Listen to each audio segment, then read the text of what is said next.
दक्षिण भारत में ढोलकपुर नाम का एक छोटा सा गांव था। वह गांव पहाड़ियों के बीच बसा था। वहां का वातावरण बहुत सुंदर और प्यारा था, लेकिन उस गांव की एक बड़ी समस्या थी। गांव से शहर जाने के सिर्फ 3 रास्ते थे, एक रामगढ़, चंपानगर और ढोलकपुर का जंगल का रास्ता। गांव वालों को इन तीनों रास्ते से शहर जाने में बहुत दिक्कत होती थी, क्योंकि रामगढ़ में डाकुओं का बसेरा था। जो कोई यात्री उस रास्ते से शहर जाता, उन्हें डाकू लूट लेते और कभी-कभी मार भी देते थे। दूसरा रास्ता, चंपानगर का रास्ता। उस रास्ते में एक बहुत बड़ा पीपल का झाड़ में एक भूत रहता था। वह यात्रियों को हमेशा तंग करता और उनको मार भी देता था। इसलिए यात्रियों उस रास्ते से भी जाने डरते थे। और तीसरा जो रास्ता था, ढोलकपुर का जंगल का रास्ता। उस जंगल में एक बाघ रहता था, जो यात्रियों को हमेशा शिकार कर लेता था, और उस बाघ के कारण बहुत से गांव वाले बाघ का शिकार हो चुके थे। गांव के इन तीनों रास्तों की दिक्कत के कारण गांव वालों की नींद उड़ गई। एक दिन इन मुसीबतों का हल निकालने के लिए गांव के चौपाल में ग्राम पंचायत की बैठक होती है।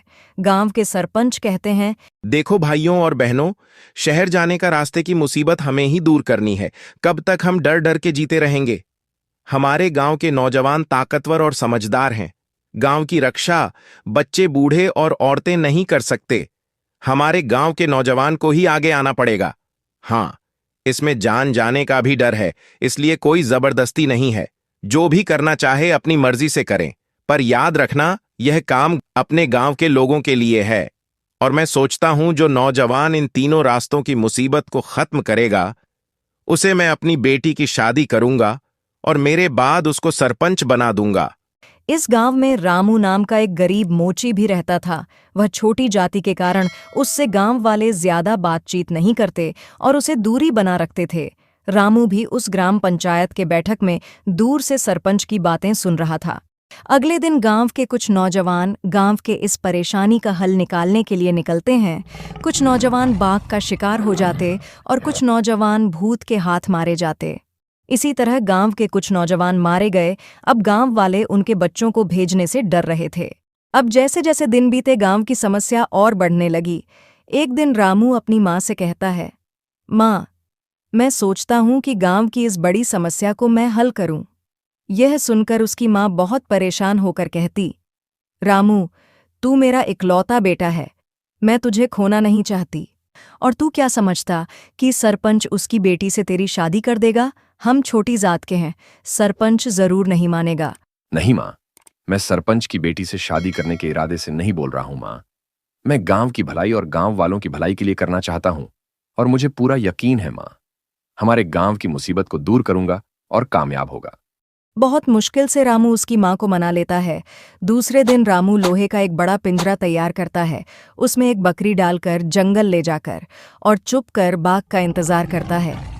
अब रामू बाघ को जिंदा पिंजरे में पकड़ लेता और गांव ले आता।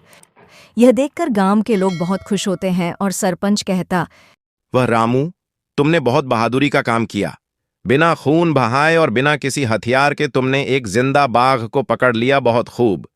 गांव के कुछ लड़के रामू पर मजाक करते और कहते, हाँ हाँ हाँ, देखो यार, अब ये छोटी जाति का रामू को भी सरपंच की बेटी से शादी करने का ख्वाहिश हो गई है। हा हा हा हा। यह सुनकर रामू वहां से चुपचाप चले जाता है। दूसरे दिन रामू अपनी माँ को कहता है, माँ, मुझे इन 4 डिब्बों में खाना भर कर दो। मैं उन डाकुओं को मारने का एक उपाय सोच कर रखा हूं।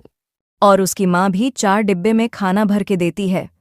अब रामू उन खाने के डिब्बे को लेकर निकल जाता और रास्ते में सारे डिब्बे में जहर मिला देता और एक गड्ढे के ऊपर बांधकर रामगढ़ के ओर निकल जाता। अब तुझे डाकू के अड्डों के पास अकेला जाना पड़ेगा। अब डाकू गड्ढे के ऊपर कुछ सामान को देखकर गड्ढे को पकड़ लेते और खोल कर देखते हैं। अरे ये क्या, इसमें खाना है? लगता है इसका मालिक हमारे डर से इस गद्दे को अकेले छोड़कर भाग गया। अब डाकू जहर से भरा खाना खा लेते हैं। थोड़ी ही देर में सारे डाकू एक एक करके मर जाते। अब रामू गांव की दूसरी समस्या को भी पूरा कर दिया। अब गांव वाले और सरपंच रामू से बहुत खुश होते हैं। अब रामू अपने घर चला जाता है। रामू की माँ रामू से बहुत खुश होती है और उसको शाबाशी देती और कहती, बेटा, तुमने सचमुच गांव के लिए बहुत महान काम किया। लेकिन रामू थोड़ा परेशान और थोड़ा चिंतित होता। रामू की माँ पूछती है, क्या हुआ बेटा, तुम क्यों परेशान हो? रामू अपनी माँ से कहता, माँ, पीपल के पेड़ में जो भूत है उसको कैसे भगाओ? मुझे कुछ समझ में नहीं आता। ये सुनकर रामू की माँ कहती, बेटा, गांव के पुरानी मंदिर में एक साधु महाराज रहते हैं, तुम उनसे मिलो, शायद वो तुम्हें कुछ राय देंगे। अगले दिन रामू साधु महाराज के पास जाता और कहता, बाबा, सुना है कि चंपकनगर के रास्ते में एक पीपल के झाड़ में एक भूत रहता है।